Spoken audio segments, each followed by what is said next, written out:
Can volunteer experience outside of a clinical setting be included in our applications as additional experience? So for questions like these, I always say what my dad says, which is go to the primary source. So I would highly suggest whenever there's a question about applications, if you're in Ontario, to check out the document called ORPAS, ORPAS. It stands for Ontario Rehabilitation Program.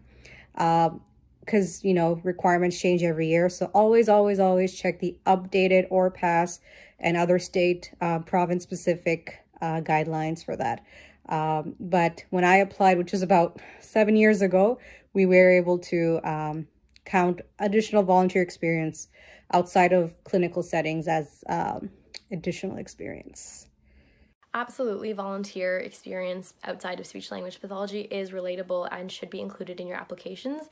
In fact, I think it says a lot about you as an applicant if you're able to really pull from the experiences that you had that weren't direct. For example, if you worked with kids on a basketball camp, like what skills did you gain there and how is that going to carry over in speech pathology? That's where really learning happens, is when you're able to take something from somewhere and then kind of apply it somewhere else. So absolutely, I think it's so important to include volunteer experience that may not seem related to speech pathology, but if you have tutored, if you've taught, if you've done anything that's anything really, you can relate it back to speech pathology, because there's hard skills, there's soft skills, there's note-taking skills. All of those things can come from volunteer experiences. So really search for what you think a good speech pathologist should have as skills and how you have those based on your experiences.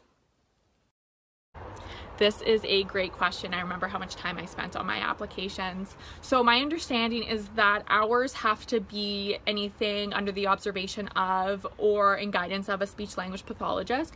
But other relevant experience that you might have, I recommend putting it somewhere in your application. I did volunteer with a developmental pediatrician when I was an undergrad, and although I couldn't consider that in my hours, I did speak about it in my letter of intent.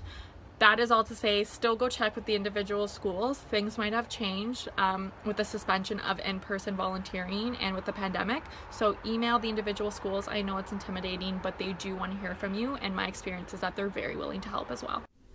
Thanks for watching. Check out our YouTube channel for more symposium content, and don't forget to follow us on Instagram and Facebook.